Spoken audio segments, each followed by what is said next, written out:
Assalamualaikum warahmatullahi wabarakatuh. Halo, Sobat Sehat semua, kembali lagi dalam acara Podcast Kesehatan Rumah Sakit Sari Mulya. Bersama saya, Pravela Melinda, sebagai host pada hari ini. Dan telah hadir narasumber kita, Dr. Faru Rozi, MK Spesialis Syaraf. Selamat siang, Dok. Selamat siang, Mbak Pela. Bagaimana kabarnya, Dok? Alhamdulillah, baik. Alhamdulillah, Mbak Pela gimana? Alhamdulillah juga sehat, Dok. Yeah. Semoga Sobat Sehat di rumah juga dalam keadaan sehat walafiat ya. Dan tentunya selamat menjalankan ibadah puasa pada hari ini ya. Nah, untuk tema kita pada hari ini adalah mengenal lebih jauh apa itu nyeri kepala. Sebenarnya Sobat Sehat di rumah pasti pernah ya mengalami nyeri kepala. Tentunya saya pun juga pernah mengalaminya. Nah, nyeri kepala yang datang tiba-tiba itu pasti sangat mengganggu aktivitas kita sehari-hari dan dapat menurunkan konsentrasi kita saat dalam bekerja ataupun saat kita sedang melakukan aktivitas ya. Sebenarnya nyeri kepala itu berbahaya atau tidak sih? Nah, untuk tahu apa nyeri kepala itu dan bagaimana cara penanganannya, langsung saja kita tanyakan kepada narasumber kita ya, kepada Dr. Faru Rozi. Dok, sebenarnya nyeri kepala itu apa sih, Dok? Baik, baik, tentang nyeri kepala. Nyeri kepala adalah, kalau kita lihat, dia adalah salah satu keluhan yang paling umum, ya. Baik itu di tempat praktek atau ke tempat pelayanan kesehatan atau ke puskesmas atau kemana. Biasanya nyeri kepala adalah nyeri yang paling banyak dikeluhkan oleh pasien. Ya, Dok, ya. Lalu apa definisi tentang nyeri kepala? Jadi nyeri kepala adalah nyeri yang dirasakan tidak nyaman di daerah kepala yang dibatasi oleh dari mata, orbita, kemudian sampai ke telinga, sampai ke belakang. Jadi jadi batasnya adalah, jadi di luar dari itu beda lagi. Jadi itu yang disebut dengan nyeri kepala. Berarti kalau jatuhnya di mata bukan ya, Dok? Bukan.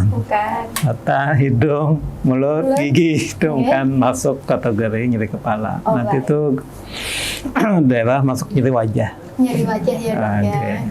Baik. Nah, Dok, kemudian ada pertanyaan lagi ya, Dok ya. Sebenarnya nyeri kepala dan pusing tuh sama atau beda sih, Dok? Baik. Memang kadang-kadang ya pasien atau orang awam menyebut pusing dengan nyeri kepala itu relatif disamakan gitu ya. Jadi, Dok, keluhannya pusing.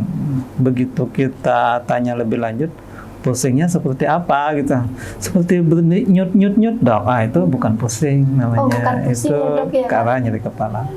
Kalau pusing biasanya pada umumnya ada dua, pusing berputar kayak vertigo, atau pusing seperti melayang atau goyang kayak seperti kapal laut, kayak itulah. Itu kategorinya pusing.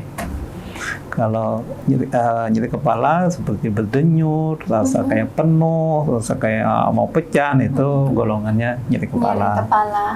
Baik, berarti perbedaan pusing dan nyeri kepala itu, kalau pusing seperti kita bergoyang, kemudian berputar, gitu ya. Kalau rasanya nyut, berarti itu nyeri kepala ya, Dok ya. Oke, jelas ya. Untuk sobat di rumah bisa membedakan apa itu nyeri kepala dan pusing. Kalau kita menyebutnya apa di sini? Hanyut ya? Hanyut. Oke. Dok, hanyut, Dok, kepala saya. Ya. Kalau orang Banjar hanyut. Cuma kalau orang luar Jawa kan, orang luar Kalimantan kok bisa hanyut kepalanya gitu. Bukan hanyut ya, Dok ya. Baik. Oke, ada pertanyaan lagi ya, Dok ya. Sebenarnya kalau jenis-jenis nyeri kepala itu apa saja, Dok? Baik. Jadi nyeri kepala secara umum kita bagi dua. Pertama, nyeri kepala primer. Yang kedua, nyeri kepala sekunder. Jadi dua, primer dan sekunder. Apa itu bedanya? Jadi nyeri kepala primer adalah nyeri kepala yang tidak disebabkan ada faktor dalam kepala gitu ya. Baik dalam tengkorak maupun isi kepala, isi tengkorak atau otak. Sedangkan nyeri kepala sekunder ada penyebabnya yang ada di kepala, entah di dalam otak atau di ruangan rongga tengkorak, yang itu menyebabkan nyeri kepala. Contoh, kalau sekunder itu mungkin gampangnya kayak orang tumor otak. Ya. Nah, dia nyeri kepala, Betul. tetapi disebabkan oleh tumor otak. Oke. Kalau nyeri kepala primer, dia tidak kita periksa pun nanti tidak ketemu sesuatu yang menyebabkan nyeri kepala, gitu ya. Jadi penyebabnya nanti mungkin hanya organ otot. Nah, itu biasanya yang penyebab paling banyak kalau nyeri kepala primer. Contohnya apa dok kalau yang primer itu? Jadi primer itu nanti ada 3. Pertama adalah nyeri kepala tipe tegang. Tegang. Oke, atau kita nyebutnya tension type headache. Yang kedua migrain. Migrain. Yang ketiga nyeri kepala cluster atau cluster headache. Oke. Cuma yang paling banyak di antara itu 2 itu. Tension nyeri kepala tipe tegang dan migrain. Migrain. Nah, kalau yang tension sama migrain itu dok bedanya apa dok? Baik, nanti kita bisa membedakan berdasarkan kriteria diagnosis namanya. Jadi secara umum ya, kalau umpama nyeri kepala tension namanya juga tension tegang, berarti problemnya adalah otot yang tegang. Otot yang tegang ya dok ya? Baik otot-otot kepala sampai daerah leher sini. Oke, bisa karena pekerjaan ya dok ya? Itu nanti ke pemicu. Pemicu, pemicunya. Jadi nanti membedakan mungkin secara ringkas, kalau nyeri kepalanya saya kencang, rasa seperti diikat, itu ke nyeri kepala tegang. Kalau migrain biasanya pulsatil itu berdenyut. Oh, berdenyut. Nyut pulsatil kan puls seperti denyut nadi. Nah, jadi tepatnya berarti kepalanya berdenyut. Nah, itu. Kemudian kalau nyeri kepala tegang itu biasanya kedua sisi. Oh, di kedua sisi. Semuanya gitu kan. Kalau migrain biasanya unilateral atau satu sisi. Oke, berarti yang sebelah aja. Atau seperempat gitu bisa dok? Seperempat nanti lebih banyak cluster biasanya kepala wajah, kepala kepala gitu ya. Kemudian nanti faktor lain ya ada ditambahkan seperti mual muntah. Kalau pada migrain biasanya dominan ada mual muntahnya sampai pemicu kalau umpama bekerja. Pemicunya kalau migrain itu bertambah berat nyeri kepala dengan aktivitas. Oh, bertambah berat dengan aktivitas yang dilakukan. Kemudian ada keluhan lain seperti fotofobi, artinya kalau silau tambah sakit. Iya, betul dok. Atau di tempat keramaian. Iya. Atau yang lagi bising, nah itu semakin bising dia makin tambah sakit. Maka dia akan lebih menyukai tempat yang gelap dan yang sunyi tersebut. Gitu. Beda secara umum gitu. Berarti banyak ya dok ya, ternyata nyeri kepala itu rinciannya. Ya, kurang lebih. Ada sekunder, ada primer, kemudian primer pun banyak jenisnya. Ada tension headache, kemudian ada nyeri tegang, sama migrain dan cluster. Nah, dok sebenarnya untuk faktor-faktor penyebab nyeri kepala itu dok, apa aja sih yang pemicunya tadi dok? Ya. Baik, memang pemicu untuk yang primer lah. Kalau primer nanti entah itu nyeri kepala tipe tegang atau migrain, memang banyak. Ya.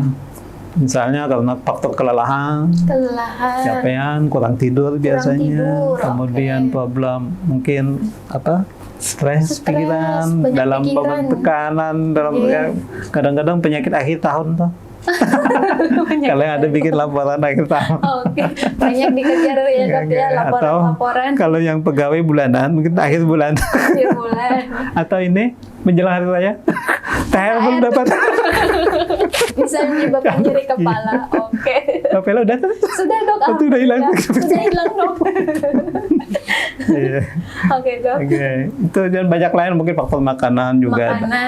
Biasanya pemicu itu akan lebih dikenal oleh si pasien sendiri. Makanya kadang-kadang kalau berobat, pemicunya apa dok? Pemicunya malah bapak ibu sendiri yang tahu. Karena setelah ingat-ingat, setelah itu ada kejadian itu, timbul muncul. Nah itulah tolong nanti dihindari pemicunya. Berarti sumbernya harus kita cari dulu. Dan harus dihindari ya dok ya. Betul. Nah, untuk selanjutnya dok, tanda-tanda nyeri kepala itu apa sih dok? Apakah cuma nyeri, kemudian nyut-nyut itu aja? Atau ada yang lain dok? Ya, jadi untuk nyeri kepala nanti selain nyeri kepalanya, mungkin secara umum nyeri kepala pun nanti kita lihat kalau kita mau mendetail menggali jenis nyeri kepala kita bisa mulai dari onsetnya atau mulainya kapan? Mulainya kapan? Udah baru seminggu dok? Oh udah sebulan? Oh udah bertahun-tahun? Nah itu beda. Itu lama ya dok ya? Jadi itu onset akan membedakan jenisnya nanti. Kemudian yang kedua ada lokasinya di mana? Lokasinya, oke. Kepala sebelah mana gitu ya? Oh dok kok di sini terus gitu? Bisa atau kadang-kadang ganti berubah, kadang-kadang di kiri, kanan, ke belakang itu nanti dia akan menunjukkan pola yang mana. Kemudian yang kedua frekuensinya kita selalu tanyakan berapa lama dalam seminggu atau sehari atau sebulan berapa kali, itu penting. Kemudian nanti jenisnya seperti pipe diikat, berdenyut itu juga kan penting untuk kemana kita mengarah diagnosisnya. Kemudian berikutnya yang memperberat, yang memperingan. Memperberat tadi contohnya kalau lagi aktivitas, kalau lagi lagi stres dan macam-macam, berkurang misalnya di bawah tidur kok enak dok ya, nah atau minum obat enak gitu ya. Tahu ada gejala penyerta, umpama ada mual, muntah, kemudian ada gangguan tidur dan sebagainya, itu juga bisa gejala yang perlu kita ketahui, gejala dari nyeri kepala. Jadi untuk gejala nyeri kepala itu banyak ya dok ya, tergantung onsetnya, kapan mulainya, kemudian lokasinya di mana, itu harus kita gali ya dok ya. Betul. Nah sobat di rumah, sudah jelas ya penjelasan beliau. Masih banyak nih materinya. Kita tanyakan lagi ya kepada beliau ya. Nggak ada iklan ya? Oh nggak ada iklan dok, tenang. Nggak ada juta iklan. Nah, seperti rumah sakit punya iklan itu kan. Semoga nanti ke depannya ya dok ya ada sponsornya. Nah untuk pencegahan nyeri kepala itu sendiri bagaimana dok? Baik, tadi pertama memang kita membedakan dulu dia primer atau sekunder. Kalau primer tadi ya jelas karena itu tidak ada penyebab khusus, maka pemicunya yang dominan. Yang dominan kita harus hindari. Jadi pasien harus tahu betul apa pemicu yang menyebabkan dia sakit, gitu ya. Kalau yang sekunder, nah itu nanti tergantung kita kaji lagi apa kira-kira penyebabnya. Nanti ada hal-hal yang perlu kita pertimbangkan dan itu menuju ke arah ini kemungkinan ke arah sekunder. Nanti ada sekunder ya dok ya, betul. Jadi kita harus tahu sumber masalahnya apa yang itu kita untuk melakukan pencegahannya ya dok ya, betul. Nah sebenarnya apakah pola makan juga mempengaruhi nyeri kepala dok? Baik, untuk pola makan mungkin nanti ada beberapa individu yang sifatnya itu akan berpengaruh. Kadang-kadang ya pengaruh sebagai pemicu. Nah, mungkin nanti ada yang beberapa data misalnya hubungan dengan coklat atau makanan berlemak dan lain sebagainya yang mungkin individu akan tahu sendiri bahwa dok kenapa setelah makan ini kok saya sakit nyeri kepala gitu ya. Nah itu nanti kita edukasi ke pasiennya untuk betul-betul mengetahui detail apa ya untuk makanan semua. Kadang-kadang juga pasien lain ya tidak masalah gitu kan dengan makanan apapun kok tidak masalah dok. Jadi sangat tergantung individu masing-masing. Oke. Jadi untuk pola makan sangat mempengaruhi. Ada beberapa pasien yang berpengaruh, ada yang juga tidak ya dok ya. Nah kemudian sebenarnya ada kaitan nggak sih dok antara nyeri kepala dengan gangguan tidur? Baik, beberapa data memang berhubungan. Ada hubungannya antara nyeri kepala dengan gangguan tidur. Jadi memang salah satu tidur supaya nyenyak itu kan tidak ada nyeri, baik nyeri di badan, tubuh maupun nyeri kepala masuk. Jadi kalau ada nyeri kepala, makanya salah satu kategori nyeri kepala yang termasuk berat itu adalah apabila dia waktu tidur terbangun karena nyeri kepalanya. Oh, kalau tidur kemudian terbangun gara nyeri kepala, itu termasuk kategori yang nyeri kepalanya lumayan berat. Berat ya dok ya. Jadi ya kita perlu kenali lah, kok sampai terbangun saya dok, kalau malam habis tidur kok terbangun gara-gara sakitnya. Berarti kita perlu kita perlu explore lebih jauh kemungkinan apa penyebabnya. Iya. Oke. Jadi untuk nyeri kepala yang mengganggu tidur itu yang bahaya kalau kita tidur, kita terbangun gara-gara nyerinya ya dok ya. Nah kalau sampai gitu tuh sebenarnya batasannya sampai kapan sih dok kita harus membawa ke dokter atau ke rumah sakit untuk mengobati nyeri kepala kita dok? Memang baik untuk nyeri kepala yang kadang-kadang ya bisa diobati sendiri gitu ya. Memang ya kalau umpama nyeri kepala primer, kadang-kadang pasien dia akan mengobati sendiri dengan obat-obat nyeri kepala yang ada dijual di pasaran. Biasanya kalau masih dia tertangani dengan obat-obat itu ya mungkin dia akan tetap dengan posisi itu gitu ya, kecuali nanti kok dengan obat ini kok tidak berhenti, barulah nanti biasanya datang ke dokter. Baik, kapan sebetulnya sebaiknya dibawa ke dokter untuk berkonsultasi atau untuk cari pengobatan lebih lanjut? Memang ada beberapa hal yang nyeri kepala yang kita perlu waspadai. Namanya nanti disebut dengan red flag headache atau bendera merah dari nyeri kepala. Jadi itu sesuatu yang perlu agak hati-hati berada gejala itu, kalau bisa secepatnya ke dokter. Apa dok tandanya? Misalnya ya, jadi pertama kalau nyeri kepalanya setelah ada trauma kepala. Trauma kepala, misalnya habis jatuh gitu ya dok ya? Kok nyeri kepala? Nah itu kita agak hati-hati lah, karena itu bukan nyeri kepala biasa biasanya. Kemudian yang kedua, kok ada nyeri kepala sebelumnya ada demam. Nah itu artinya bahaya juga ya dok. Ya perlu kita waspada ya, ada sesuatu yang berkaitan antara demam dengan nyeri kepalanya. Atau nyeri kepala yang mendadak sakit sekali. Mendadak sakit. Mendadak tidak apa-apa, langsung mendadak sakit kepala. Kita curiga itu suatu perdarahan di selaput otak biasanya. Lah itu kita perlu, awalnya tidak ada apa-apa, langsung mendadak sakit sekali yang hebat sekali. Nah itu sangat mungkin ada sesuatu di otak. Kalau ada hal seperti itu ya perlu kita lebih lanjut. Atau mama pasiennya ada menderita tumor, kanker, ada nyeri kepala. Nah itu juga suatu hal-hal yang bisa diwaspadai oleh semua pasien. Jadi untuk sobat sehat di rumah, nyeri kepala yang harus dibawa ke rumah sakit yang pertama, saat nyeri kepala itu disertai dengan demam. Jadi kita demam, kemudian ada nyeri kepala, itu wajib ya dok ya dibawa untuk konsultasi. Kemudian yang kedua tadi nyeri kepala karena habis cedera kepala, seperti misalnya jatuh atau habis kecelakaan ya dok ya, itu juga patut untuk diwaspadai dan dikonsultasikan dengan dokter. Kemudian yang ketiga nyeri kepala yang sifatnya dia gimana tadi lah? Apa tadi? Banyak penjelasannya.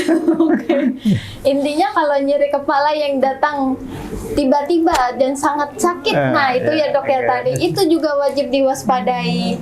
Sebelumnya nggak pernah sakit kepala, terus tiba-tiba datang nyeri kepala dan sangat sakit, nah langsung saja dikonsultasikan ke dokter ya. Oke, untuk selanjutnya dok ya, sebenarnya nyeri kepala itu apakah harus dilakukan CT scan dok? Ya. Baik. Tidak sedikit pasien yang datang ke praktek, dok saya udah sakit kepalanya udah lama dok, 5 tahunan lebih. 5 tahunan? Mungkin misalnya gitu, saya datang dok saya pengen CT scan kepala gitu. Mungkin karena baca Google. Iya baca Google ya dok. Ya betul nanti ya, kalau umpama dengan biaya sendiri mungkin tidak begitu bermasalah. Atas permintaan sendiri berarti ya dok. Kadang-kadang kalau menggunakan BPJS ya mungkin ada indikasi. Harus ada indikasi yang menunjukkan untuk pemeriksaan ya dok ya. Jadi dokter nanti akan menilai, artinya di memeriksa pasiennya, menganamnesis, diperiksa, kemudian barulah ada dugaan kecurigaan kemana dokter ini. Bila ditemukan tanda-tanda yang seperti tadi yang saya utamakan, ada demam, pernah ada tumor, ada jatuh, kemudian ada sakit kepala hebat mendadak, Ya, biasanya itu adalah salah satu indikasi yang untuk dilakukan CT scan. Cuma kalau nyeri kepala tipe primer, yang tadi migrain, nyeri kepala tegang, itu biasanya kita tidak memberikan indikasi untuk dilakukan CT scan kepala. Oke. Berarti nyeri kepala yang jenisnya sekunder, yang itu ada indikasinya untuk CT scan ya dok ya. Kalau selama itu masih jenis nyeri kepala primer, itu bisa diobati dan dikontrol untuk mengurangi nyeri kepalanya ya dok ya. Oke. Nah dok, selain CT scan, kan itu ada ya dok ya katanya untuk merekam gelombang otak atau EEG dok. Itu bisa juga nggak sih dok kalau nyeri kepala itu pakai EEG dok? Gitu. Baik, memang ada beberapa jenis. Salah satunya pola dari nyeri kepala yang itu adalah bagian dari gejala kejang. Nah, namanya disebut dengan seizure headache. Jadi bentuknya, kan bentuk kejang itu macam-macam. Ada kita menyebut bangkitan, bangkitan itu bermacam-macam. Ada yang kejang seperti orang awam sampai kelojotan. Kadang-kadang ada juga berupa nyeri kepala. Dan itu bisa kita lakukan kalau memang ke arah ke sana, kita lakukan pemeriksaan EEG. Ya dok ya. Nah, kabarnya nih Sobat Sehat, di Sarimulya sudah tersedia itu alat EEG ya, atau elektroencephalografi ya dok ya. Elektroencephalografi. Nah, itu perekaman gelombang otak yang kita bisa melakukan indikasi untuk diagnosis penunjang ya dok ya. Seperti kejang, epilepsi, dengan gangguan tidur ya dok ya. Itu bisa kita rekam menggunakan EEG ya dok. Betul. Jadi ini apa iklan ya? Ada ya dok. Dan dokter yang melakukan EEG dan membaca itu ya Dokter Fahru Roji tentunya, dokter spesialis syaraf ya dok. Salahnya ada di rumah Sarimulya gitu ya. Iya, di Sarimulya tentunya ya. Untuk Sobat Sehat yang nanti ada indikasi atau ingin melakukan EEG, silahkan datang ke Rumah Sakit Sarimulya ya. Nah, itu tadi ya dok ya, ternyata nyeri kepala itu banyak jenisnya, kemudian banyak juga perbedaannya yang primer, sekunder, kemudian gejalanya pun juga berbeda ya dok ya. Nah, kemudian ini ada pertanyaan juga dok yang terakhir ini, sebenarnya untuk pemicu yang menyebabkan serangan migrain itu apa dok? Baik, migrain tadi kan kita kategorikan yang primer. Betul, jadi ya, untuk yang pemicunya kembali ke tadi gitu ya, kayak gitu ya. Misalnya pola makan, kelelahan, stres. Jadi itu yang perlu harus dikelola secara baik oleh pasiennya dan disupport oleh keluarga. Keluarga sangat berpengaruh ya dok ya. Jadi apalagi kalau mama, biasanya kan mikirin pada wanita tuh paling banyak. Mama sudah berkeluarga, jadi suami banyak mensupport. Karena perempuannya lagi migrain, ternyata suaminya tidak mensupport, jadi tambah pusing. Ternyata banyak sih. Dikiranya kalau nyeri kepala tuh cuma nyeri saja, ternyata banyak banget perbedaannya dok ya. Nah untuk Sobat Sehat di rumah, apakah ada pertanyaan? Kalau ada pertanyaan silahkan ajukan lewat chat via IG ya. Kita sambil bahas apa itu nyeri kepala, dan pertanyaannya akan saya bacakan dan saya tanyakan langsung kepada Dokter Fahru Roji. Silahkan kalau ada pertanyaan ya. Sambil-sambil ya dok, kita nunggu pertanyaan. Kalau Dokter Fahru Roji sering pusing juga atau nyeri kepala? Pusingnya memikirkan penyakit pasien. Memikirkan penyakit. Apalagi belum ketemu diagnosisnya apa. Harus ketemu ya dok ya, biar pasiennya pulang sehat, kemudian juga senang berobat di sini ya dok ya, di Sarimulya. Ayo teman-teman, ada pertanyaan tidak? Kita sambil nunggu ya. Sudah? Belum ada dok, belum ada. Atau lagi sibuk ini persiapan mudik kali? Untuk teman-teman sudah pada mudik ya, kan sudah cuti bersama ya. Kenapa kita podcast menjelang mudik ya? Karena karena supaya untuk kontrol gitu, gitu. supaya hari raya kita nggak ada pusing nih, nggak ada tensi tinggi. Nah dok, ini ada pertanyaan dok dari IG-nya Dina 13. Mohon maaf, boleh bertanya untuk vertigo penanganannya gimana serta pencegahan dininya? Kadang bisa berulang juga untuk vertigo. Jadi untuk penanganan vertigo, pencegahan dini serta penanganannya dok ya supaya tidak berulang lagi. Baik. Ini membahas vertigo ya, padahal kita kan vertigo tadi masuk yang pusing. Iya, oke. Baik, Mbak Dina, IG Dina tadi ya? Ya, Dina, Mbak Dina. Ya. Jadi untuk vertigo, pertanyaan pertama tadi untuk penanganannya. Baik. Betul. Untuk penanganan vertigo nanti ada beberapa modalitas yang bisa digunakan. Ya.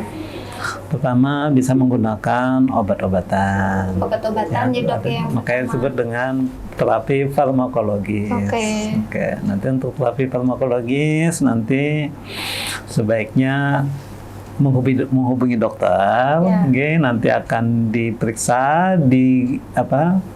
nanti ditentukan jenis vertigonya yang mana. Nanti biasanya secara umum ada dua, ada vertigo perifer, ada sentral. Tuh ya. Nanti dokter akan menggali ke arah mana itu ya. Kemudian tadi terapi yang non farmakologis. Nah, jadi kan kalau farmakologis ada gerakan. Nanti silahkan searching di YouTube. Terapi vestibular. Nah, gerakan terapi vestibular. Jadi ada berbagai macam metode. Contohnya nanti ada brain Darab maneuver namanya. Jadi duduk di sisi tempat tidur, nanti baring ke kanan dengan kepala agak 45 derajat ke atas, kurang lebih 10-30 detik, kemudian duduk lagi, kemudian baring lagi. Jadi nanti untuk lebih detailnya bisa dilihat di YouTube atau itu tentang terapi brain Darab maneuver. Itu yang terapi non farmakologis. Kemudian pencegahannya kembali ke pemicu masing-masing. Nanti masing-masing individu akan berbeda pemicu kenapa jadi vertigo berulang. Vertigo memang kadang-kadang berulang. Ya, berulang nanti pas lagi pemicunya ada, kadang-kadang perempuan menjelang mens kok sakit vertigo kan juga bisa. Jadi kalau begitu gimana dok? Ya susah karena itu semua dengan hormonal gitu ya. Kecuali jangan men, kan nggak mungkin. Menopause dok. Kalau begitu kita harus mengantisipasi. Jadi bagaimana? Apakah memang ada beberapa obat-obat untuk yang bisa untuk mencegah untuk terjadinya vertigo itu. Jadi sebenarnya kalau vertigo ini pencegahannya ya kita harus cari tahu ya dok ya sumbernya tuh apa. Kalaunya berhubungan dengan hormonal ya berarti kita cuma bisa mengantisipasi. Tapi kalau sumbernya karena kebisingan atau suasana yang kelelahan dan sebagainya, kita harus kontrol, jaga istirahat, pola tidur ya dok ya. Nah untuk Kak Madina, semoga pertanyaannya bisa terjawab dengan baik deh. Mbak Pela tahu ya Mbak Madina? Iya dok, kebetulan perawat di ruang rumah sakit sama juga ya dok ya. Nah, kemudian ada pertanyaan juga dari Bapak Lutfi Syahputra ya dok ya. Pertanyaannya itu, izin bertanya dok, saya kadang nyeri di kepala disertai dengan nyeri yang menjalar dari bahu sampai pergelangan tangan. Apakah termasuk tension headache dok? Baik. Nah. Nyeri dari bahu, entah bahu atau leher biasanya lah, menjalar sampai ke tangan. Sambil nyeri kepala. Tunggu dulu. Ada menyebut nyeri kepala ya? Nyeri kepala disertai nyeri dari bahu sampai ke tangan. Iya, saya kira dari bahu saja. Nyeri kepala sampai ke bahu. Baik. Kalau nyeri kepala, biasanya kan tadi hanya di sekitaran kepala. Kalau ada penjalaran, baik penjalaran tadi dari bahu sampai ke lengan, itu berarti ada sesuatu yang beda dari nyeri kepala yang ada tadi. Berarti itu akan melibatkan beberapa saraf yang persarapannya dari leher sampai ke ujung tangan. Jadi memang ada penyakit yang disebut dengan cervicogenic headache. Cervicogenic headache. Jadi memang dari cervical, dari leher ke atas nyeri kepala sampai kadang-kadang menjalar ke lengan sampai ke jari ya dok? Jadi dia bukan kategori nyeri kepala tipe tegang. Apakah itu? Bukan. Nah, jadi beda jenis. Ya. Itu apakah nanti kita gali lagi, apakah itu problemnya apakah di kepalanya yang dominan atau di daerah lehernya. Lehernya itu kan nanti kan ada di sana ujung dari sumsum tulang belakang. Nah itu kalau itu melibatkan sana, barulah dia akan menjalarnya ke ujung tangan. Itu kan nanti dokter akan menggali lebih lanjut, lebih dalam detail ya dok ya. Jadi kalau itu masih berlanjut, silakan nanti menghubungi konsultasi kepada dokter yang terdekat. Kebetulan dekat dok. Oke, kemudian kepada Bapak Lutfi, semoga pertanyaannya bisa terjawab ya oleh Dokter Fahruroji. Jadi intinya kalau nyeri kepala yang disertai dengan nyeri yang menjalar ke tangan itu harus kita lihat dulu lebih banyak nyeri kepalanya atau nyeri lehernya sampai ke lengan. Nanti dokter akan mengkaji ulang dan melihat lagi lebih dalam masalahnya di mana. Oke. Kemudian dok, ini ada pertanyaan yang ketiga dari saudari Aulia Rahma. Kalau nyeri kepala berdenyut karena telat makan, kepala kiri dan kanan apakah cukup dibawa istirahat saja atau dibawa makan karena telat makan atau perlu minum obat? Nah, jenis obatnya apa, dok? Jadi dia tuh bertanya, kalau nyeri kepalanya ini karena telat makan di kepala kiri dan kanan, itu harus yang pertama kita lakukan makan dulu atau kita langsung minum obat dulu, dok? Baik. Kalau melihat pertanyaannya, kayaknya Mbak Aulia udah tahu deh jawabannya. Jadi Mbak Aulia ini bertanya tapi udah tahu jawabannya. Tapi mungkin dia bingung dong, membedakan yang mana nih harus dulu, mau minum obat dulu atau kita makan dulu, dok? Baik. Tadi ini termasuk yang bagus. Jadi kita harus mengenali betul, pasien harus mengenali betul mulai dari pemicunya apa. Tadi disebutkan bahwa nyeri kepalanya setelah telat makan. Jadi problem telat makannya kita fokus di sana. Jadi kalau mau problem telat makan kemudian nyeri kepala, berarti kan ada pemicu. Kalau ada pemicu, maka pemicunya itu yang dihindari. Kalau bisa jangan sampai telat makan. Lalu kok udah telat makan kok sakit? Apa yang dilakukan? Sebetulnya makan aja dulu, tanpa minum obat. Tanpa minum obat ya dok ya? Obat itu pilihan terakhir kalau pemicunya bisa diatasi dengan menghilangkan pemicunya. Sebetulnya itu. Jadi kalau nyeri kepala memang ya kalau hindari. Kalau tak bisa dengan tanpa obat. Kadang-kadang dok sakitnya berkurang kalau saya tidur dok. Ya udah, artinya istirahat intinya gitu kan. Berarti karena kelelahan lah jadi pemicu nyerinya. Gitu. Kadang-kadang ya kecuali memang yang itu mengganggu dia perlu aktivitas apa. Saya perlu cepat ini jadi minum obat itu. Cuma kalau saya sih berpendapat kalau memang bisa diatasi tanpa obat, sebaiknya tanpa obat. Oke. Jadi untuk Mbak Aulia, yang pertama kalau tanpa obat, kapan ke dokternya? Itu pertanyaannya. Nah, misalnya nih dok, Mbak Aulia ini sudah makan ya dok ya, tapi nyeri kepala itu masih berlanjut. Gimana? Minum obat apa katanya dok? Baik. Jadi obat-obatan banyak ya kan. Banyak obat-obatan untuk sifatnya analgetik, menghilangkan nyeri. Nanti begini, ada berbagai macam jenis analgetik. Tinggal nanti masing-masing pasien dia biasanya punya adaptasi sendiri. Dengan obat ini kok cocok, dengan obat ini kok saya kurang cocok gitu kan. Dan kok minum obat ini kok saya malah jadi tambah berat gitu. Jadi nanti masing-masing pasien dia biasanya sudah punya pengalaman dengan obat-obatan. Tinggal nanti biasanya kalau saya sih mengarahkan memang secara umum prinsipnya adalah semakin kuat analgetiknya memang efek ke lambungnya juga semakin banyak. Jadi kalau bisa sih saya sarankan mulailah dari yang yang terendah dulu, yang paling relatif aman memang paracetamol itu lebih dianjurkan. Sip, baik. Jadi kalau nyeri kepala yang masih berlanjut saat kita sudah makan, kemudian masih nyeri kepala, boleh dicoba dulu dengan obat yang paling rendah dosisnya yaitu paracetamol. Tapi kalau masih berlanjut terus nyeri kepala, konsultasi dengan dokter ya dok ya. Oke.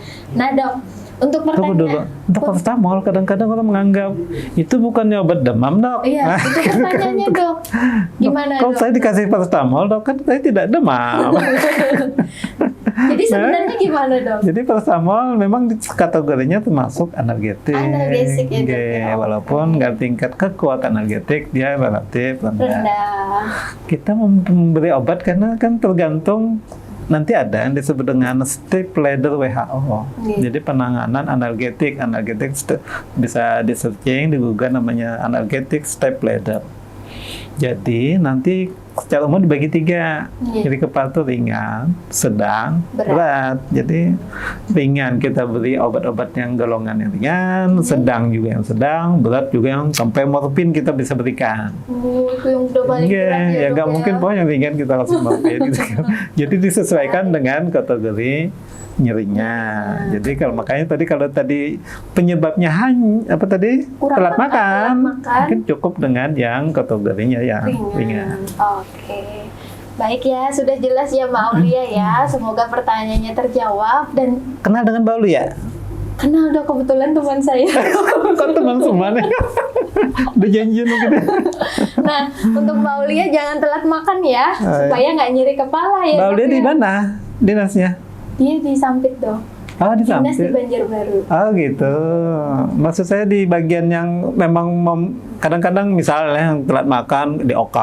Kadang-kadang itu kan ruangan dong. Di ruangan kan masih memungkinkan tuh. Oke. Kebetulan ada pertanyaan lagi dok yang keempat ya ini pertanyaannya. Dari IG-nya Odah Raudah. Izin bertanya, kalau lagi sakit kepala atau nyeri pada kepala menjalar sampai ke bagian mata, apa itu bisa bahaya, dok? Baik. Jadi kepala yang menjalar ke mata. Sebetulnya saya mau nanya dulu kepalanya bagaimana gitu sebetulnya di daerah mananya gitu kan. Daerah mana? Apakah di dahi yang dekat mata kan di dahi atau nanti atas di puncak atau di belakang. Nah untuk Mbak Odah boleh dijawab pertanyaan dokter nyeri kepalanya bagian mana biar lebih jelas ya dok ya dokter menjelaskan. Anggaplah yang paling dekat lah umpama dahi. Umpama dahi kok sampai ke mata. Tinggal begini. Dia sifatnya hanya penjalaran atau memang dia berdampak ke mata. Contoh berdampak ke mata mengakibatkan pandangan kabur. Nah itu kan berdampak ke matanya. Oh gitu. Beda dengan yang dirasakan di mata, paham ya? Iya. Jadi nanti nyeri kepala coba dirasakan juga sampai ke mata. Itu. Cuma dia tidak berdampak ke fungsi mata. Matanya kan nggak masalah, ini penglihatan juga bagus, cuma dirasakan kok kayak nyerinya di mata. Jadi nanti kita lihat, ya kita gali lebih lanjut, bagaimana polanya gitu. Nyeri kepala yang di belakang sampai ke mata mungkin agak jauh gitu ya. Jauh cuma kalau dari dahi ke mata, ya kita masih memungkinkan itu mungkin efek dari penjalaran di otot-otot mata gitu. Tapi mungkin ya dok, ya nyerinya tuh di dahi dan menjalar ke mata, berarti itu masih nyeri kepala ya dok ya? Betul. Ya. Selama tidak ada gangguan fungsi mata. Kalau sudah mulai ada kok pandangan jadi double dok, kemudian kayak blur jadi kabur, nah itu perlu kita dievaluasi lebih lanjut. Berarti ada sesuatu yang contohnya adalah kalau ada tanda-tanda peningkatan TIK namanya. Tekanan intrakranial. Bila ada peningkatan TIK, biasanya salah satu tandanya itu adalah pandangan kabur. Pandangan kabur ya dok ya. Oke. Nah dok, pertanyaan yang kelima nih sama dengan pertanyaan keempat. Tadi Odah tadi mana? Odah tadi apa? Kerja di sana. Oh ke sini juga. Oh enggak. Masalahnya sekarang nama-nama Odah itu lagi terkenal. Banyak ya dok ya. Apalagi mau mencalon ini kalau nggak saya katanya. Itu bukan dok. Bukan ya. Kali itu kan saya salah hormat. Nah dok, pertanyaan kelima nih sama yang keempat dok. Jadi dia bertanya nyeri kepala yang menjalar sampai ke mata, tapi berbulan-bulan dok. Jadi itu bersifat berulang. Sudah minum obat, tapi besoknya nyeri lagi dok. Baik, tadi saya bilang tadi apakah ada mengganggu penglihatan atau tidak? Karena ada nyeri kepala yang mungkin di daerah dekat mata kan ada namanya sinus. Sinus ya masih masuk golongan sini ya dok ya. Frontalis, epimedalis itu kan ya perlu kita lebih lanjut evaluasi kenapa jadi sampai berbulan-bulan sampai daerah sini. Kemudian nanti dokter akan menggali apakah ada problem yang lain seperti kering batuk pilek dan sebagainya itu yang mengarah ke atau mungkin ke arah sinusitis. Ya. Berarti untuk nyeri kepala yang menjalar ke mata itu kita harus evaluasi lebih lanjut. Apakah ada indikasi yang menyebabkan gangguan penglihatan, kabur ya dok ya. Jadi sebaiknya konsultasi dengan dokter saraf atau ke dokter mata dok kalau itu? Tergantung mana yang lebih dominan. Yang lebih dominan nyerinya. Kalau nyeri kepala dominan nanti ke saraf. Kalau sudah mengganggu penglihatan silakan ke dokter spesialis mata berarti ya dok ya. Baik. Penjelasan dokter sangat jelas, kemudian kita jelaskan juga rinci ya dok ya penjelasannya. Semoga pertanyaannya terjawab ya untuk teman-teman di rumah. Nah dok, ini ada pujian nih dok katanya. Alhamdulillah, terima kasih dok penjelasannya. Sama-sama. Ya kata IG-nya Hikmah Kitty dok. Oh iya, terima kasih Mbak Hikmah. Ya, dari Tia RA6540, Dr. Fahroji ramah banget ya. Oh sama kasih. Suka ya kalau penyakitan dia lah. Oh, penyakitan pastinya kabur ya dok ya. Oke, jadi teman-teman di rumah, apakah ada pertanyaan lagi? Kita juga masih nunggu ya dok ya, sampai kurang lebih ada 10 menit lagi untuk sesi ini. 10 menit bukan berbuka toh? Bukan dong, kita kalau gitu vokal dong.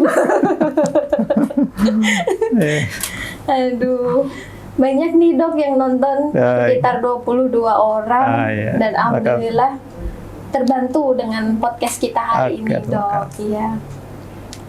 Ayo teman-teman, ada yang ditanyakan lagi, kita sambil ya dok ya. Jadi intinya kalau nyeri kepala kita harus lihat dulu onsetnya, kemudian letaknya di mana ya doknya. Kalau semakin memberat dengan minum obat tidak sembuh, kita harus segera bawa untuk konsultasi ya dok ya. Betul. Nah, untuk dokter mungkin ada disampaikan lagi untuk teman-teman apalagi yang generasi muda tapi jompo nih dok ya yang sering nyeri kepala nih, ada sarankah untuk kami dok?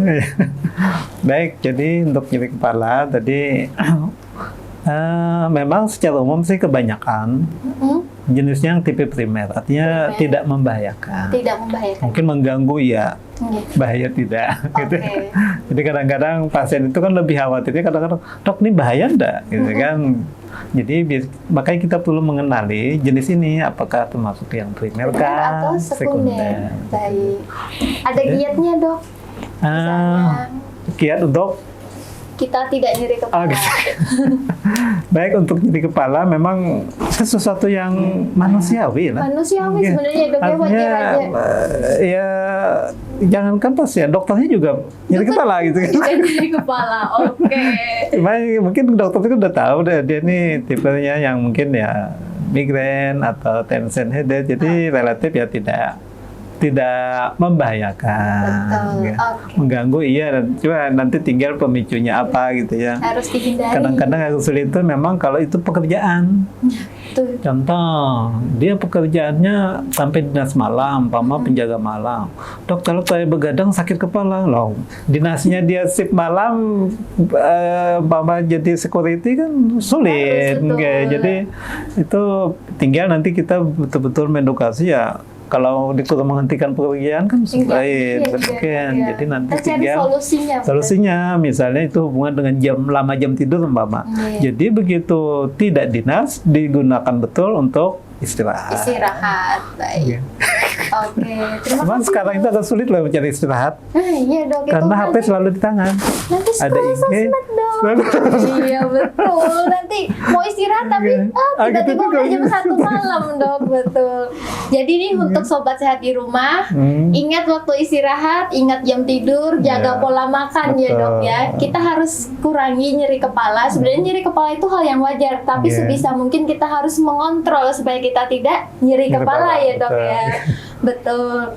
Nah, untuk sesi kita pada hari ini sudah selesai ya dok ya. Tentunya terima kasih sama-sama banyak Mbak dok Pella atas dan penjelasannya. Rumah Sakit Salim Mulia. Oke, terima kasih juga dokter yang sudah berhadir di sini. Semoga dokter sehat selalu. Terima kasih. Amin. Semoga sobat sehat di rumah juga sehat selalu. Jumpa lagi di acara podcast berikutnya ya. Sebelum ini kan 2 hari lagi Lebaran. Oh iya, 2 hari lagi Lebaran, kita ucapkan dulu ya. Ya, aidin, wal faizin, mohon maaf lahir dan batin. Selamat Lebaran, sobat sehat di rumah. Semoga sehat selalu ya. Ya, tetap. Oke. Assalamualaikum warahmatullahi wabarakatuh. Waalaikumsalam warahmatullahi wabarakatuh.